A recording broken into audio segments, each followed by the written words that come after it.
பிஜேபிய பாருங்க. அன்வர் ராஜாவுக்கு பிடிக்கல. எங்க ஐயா ராமதாஸ் அவர்களுக்கு பிடிக்கல. மூத்த தலைவர். ராமதாஸ் யாருக்குமே அவர்கள் தமிழ்நாட்டுல ஒரு வார்த்தை பிஜேபி எதிரா சொன்னது இல்ல நீங்க அவரு சொல்லுங்க. வேணான்னு சொன்னேன்றாரு. ஒரு வார்த்தை வேணான்னு சொன்னேன்னாரு. 2020 வேண்டான்னு. அப்ப ஏன் நீங்க பிள்ளைக்கு வந்து பதவி கொடுக்க மாட்டேன்னு சொன்னீங்க?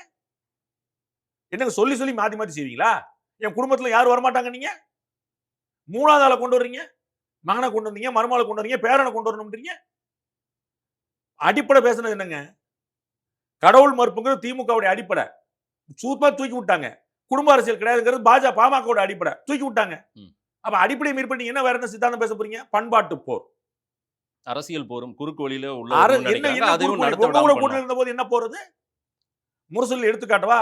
பாஜக பற்றி ஆர்எஸ்எஸ் பற்றி தவறான பார்வை இருக்கு. 1999 ரொம்ப 1947 67 வந்து பெரியார் பேசுற மாதிரி சொல்லு. 99 பாஜக பற்றி தவறான பார்வை இருக்கு. சரி பண்ணணும்னு சொல்லிட்டு முரசொலியில் வந்து காட்டவா? மத்ததுலயும் கூட யாரோ சொன்னது திருச்சி சொன்னாங்க. முரசொலியில் வந்து காட்டுறேன். கலைஞர் எழுத்துல தான் ப்ரூஃப் பாப்பாரு. ஒரு வார்த்தை மாறி எனக்கு தெரியும். காட்டவா? கலைஞர் சொன்னது முரசொலியில வந்தது. பாஜக பற்றி தவறான புரிதல். நீங்க அமைச்சர்கள் இருந்தபோது